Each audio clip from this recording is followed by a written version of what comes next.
They point to a suburban area where they know everyone's carrying, and so people they're on their best behavior. I don't think there's been a single major city over the course of 2 weeks that has not seen serious damage. And I want to ask you this, because you're more wonkish than I am.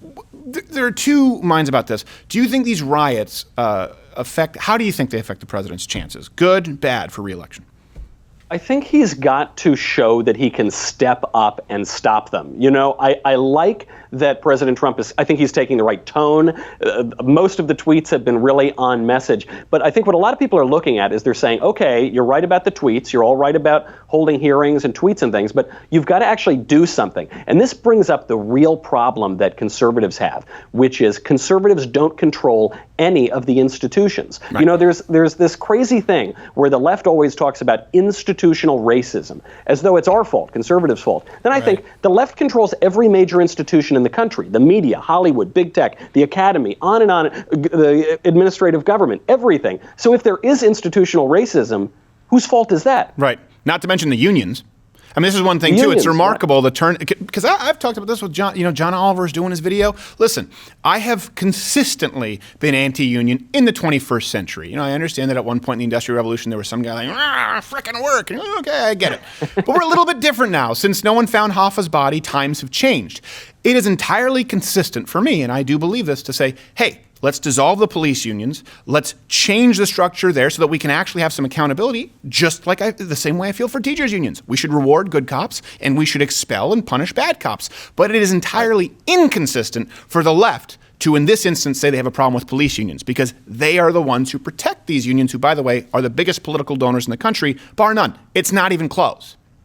Right. And it's multiple public sector unions, right? The police are a public sector union. The teachers are a public sector union. And the left does very well with these guys. You know, they think that when they get rid of the cops, things are going to become more peaceful. Obviously, that is not the case. But there was one incident in Virginia that, to me, is the symbol of the whole thing, which is no cops to be seen. There were no cops around.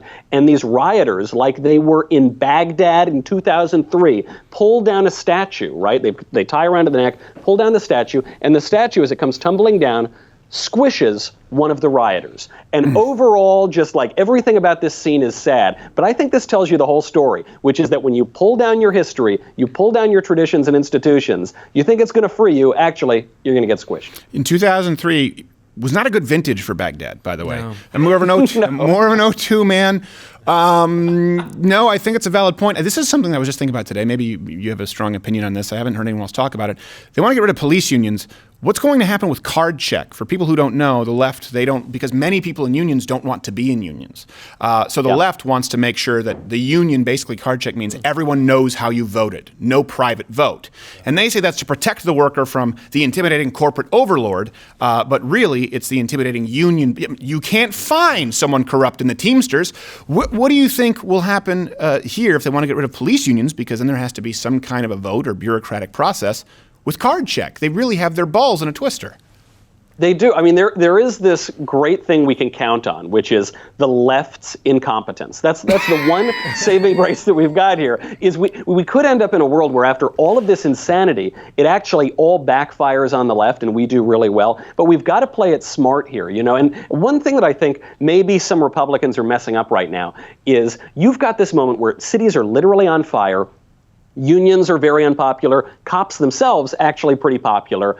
And for some reason, I don't know why, conservatives are attacking Joe Biden for being tough on crime. They are like trying to grab defeat from the jaws of victory. This is the one time saying, no, Trump is tough on crime. Joe Biden is not even alive anymore practically, and he'll go weak on crime. And yet, for some reason, we're making the totally wrong argument. No, I think you're right. I think there's some validity in saying, hey, Joe Biden, if you really believe this, why did you not do anything for the first 50 years of your life, but you actually did the opposite, and then move on your merry way? But yeah, there is a little bit, it does bother me sometimes where you see, and you don't see this so much from Trump necessarily or his administration, but from some of his supporters where they focus more on the gotcha than you can hit a gotcha, right? That's a jab, then move on with something else. You know, do some footwork here and let people know where you're coming from. And instead they keep focusing on the gotcha.